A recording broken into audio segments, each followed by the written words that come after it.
미술관 읽는 시간. 보라색 표지이고요. 미술관에 가는 길을 표현한 걸까요?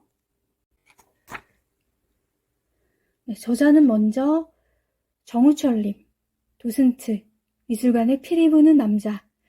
영화를 전공했다고 합니다. 미술을 너무도 사랑해 무작정 도슨트가 되기 위해 공부를 시작했다고 하고요. 내가 사랑한 화가들, 도슨트 정우철의 미술극장 등을 집필하고 다양한 방면에서 활동을 하고 있다고 하시네요. 차례를 보면 이 책이 당신에게 가장 가까운 미술관이 되기를. 환기 미술관, 미술관 이름을 쫙 나열을 한 것 같습니다. 제주도립 김창렬 미술관, 이중섭 미술관, 이응로 미술관. 어쩌면 아직도 미술관이 어려울 당신에게. 네, 정말 어렵습니다. 따로 공부를 하지 않으면 되게 어렵게 느껴지는 것 같아요. 관심이 많이 있어야 될 것 같고요. 여기 흥미로운 그림들이 꽤 많이 나오는 것 같습니다.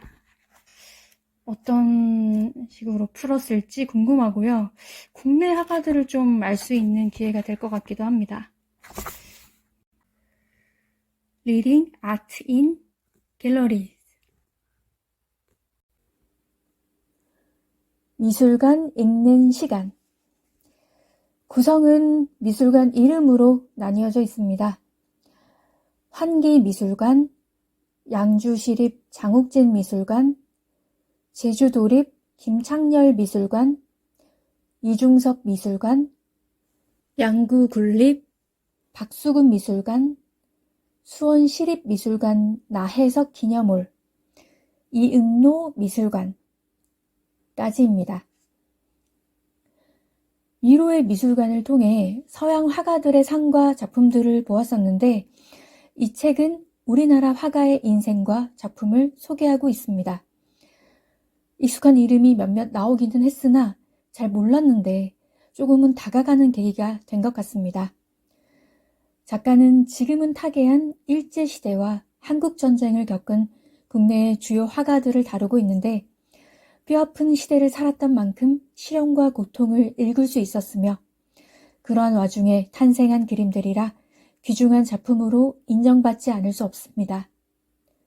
거의 대부분 이들의 이름을 딴 미술관이 존재하고 각 지역으로 흩어져 있긴 하지만 여행을 할 때 가보는 것도 괜찮겠다는 생각이 듭니다.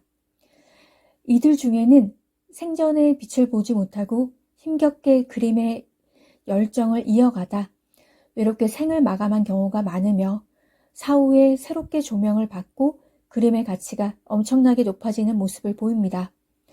서양 화가들도 그런 예가 많았으니 뒤늦게라도 인정받아서 다행이긴 한데 그만큼 안타까움도 남습니다. 몇 해 전 김환기 화백의 우주가 132억에 낙찰되었다고 하는데 어쩔 수 없이 액수에 집중하게 되지만 그 어마어마한 가치에 놀라지 않을 수 없습니다.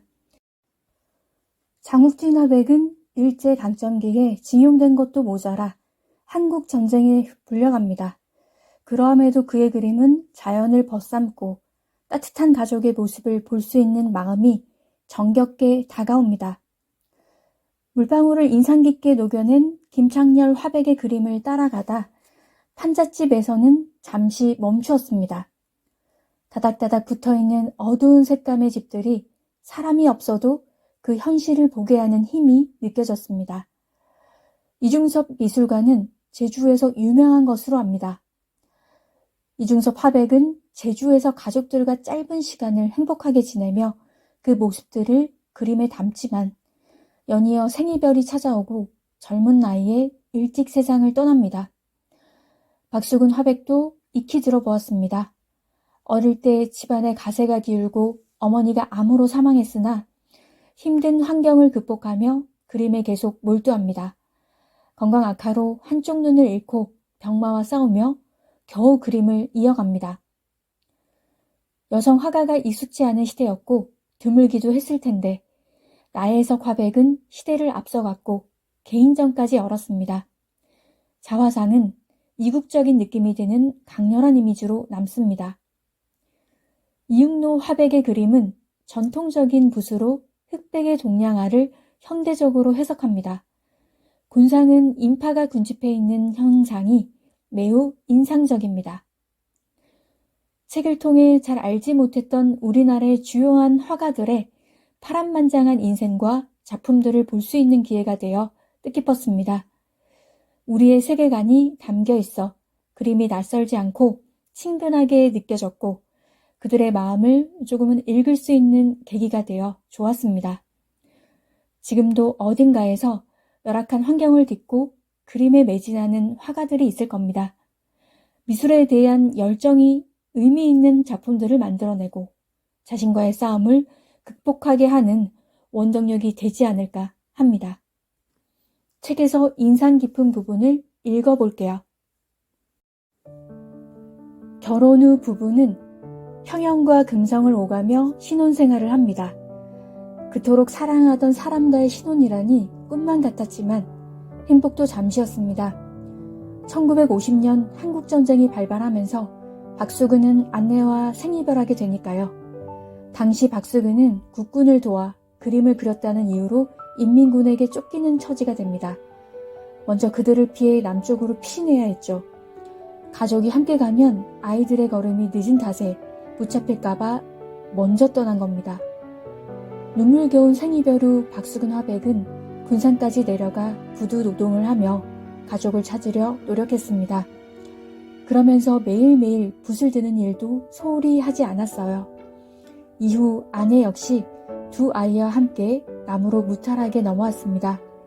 우여곡절 끝에 1952년에 이 가족은 서울 창신동에서 함께 지낼 수 있게 되죠.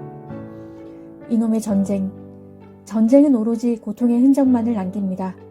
강제로 생이별한 이들 중 다수는 끝내 가족을, 연인을 다시는 만나지 못했습니다. 그 아픔을 무엇으로 달랠 수 있을까요? 전쟁이 남기는 슬픔의 무게는 언제나 납덩이 같습니다. 박수근은 평창동 판자촌의 터를 잡아 본격적인 전업작가로 활동하는데요. 가족과 함께 살면서 생활은 더 궁핍해져 갔습니다. 그런데 아이러니하게도 1952년부터 1963년까지 이곳에서 그림으로 생업을 꾸려가던 시기가 화가로서는 전성기였다고 할 수 있습니다. 이 시기 그의 그림엔 유독 여성과 나무가 자주 등장합니다. 힘든 노동을 하는 여성과 잎사귀가 다 떨어진 나목은 춥고 배고팠던 전후 시대를 맨몸으로 견뎌야 하던 우리의 자화상입니다. 무겁고 힘겨운 삶 속에서도 희망을 잃지 않고 묵묵히 살아가는 모습이죠. 그런 그의 작품에는 독특한 질감이 느껴지는데요. 그림에 나타나는 우둘투둘한 특유의 마감은 박수근의 개성을 가장 잘 드러내는 부분이기도 합니다. 그는 물감을 아주 두께감 있게 덧칠한 다음 그 위에 그림을 그렸습니다. 마치 화강암 위에 그림을 그린 듯한 느낌을 주죠. 그래서 초가집의 흙벽이나 사찰의 돌조각 등을 연상시키죠. 박수근 화백의 그림은 주제뿐 아니라 기법 역시 한국적이며 토속적 느낌을 줍니다. 이곳에서의 그림들은 화가 박수근을 알리는 중요한 거점이 되기도 했습니다. 박수근은 49세가 되어서야 처음으로 개인전을 열게 됩니다. 오산 주한미군 부대에서 먼저 제안했죠. 즉 작품이 꽤 팔리고 남은 작품들은 홍콩으로 가져가 인터내셔널 호텔 인터하우스에서 다시 전시를 열었다고 합니다. 20대 초반 춘천에서 작은 개인전이 있었지만 그 시기는 그만의 양식이 탄생하기도 전이니 진정한 의미에서 그의 전시는 이때가 처음이자 마지막이었습니다. 네, 여기까지입니다. 미술관의 턱이 마냥 높은 게 아니고 편안하게 다가가면 된다는 작가의 말이 떠오릅니다. 그렇게 생각을 해봐야겠습니다.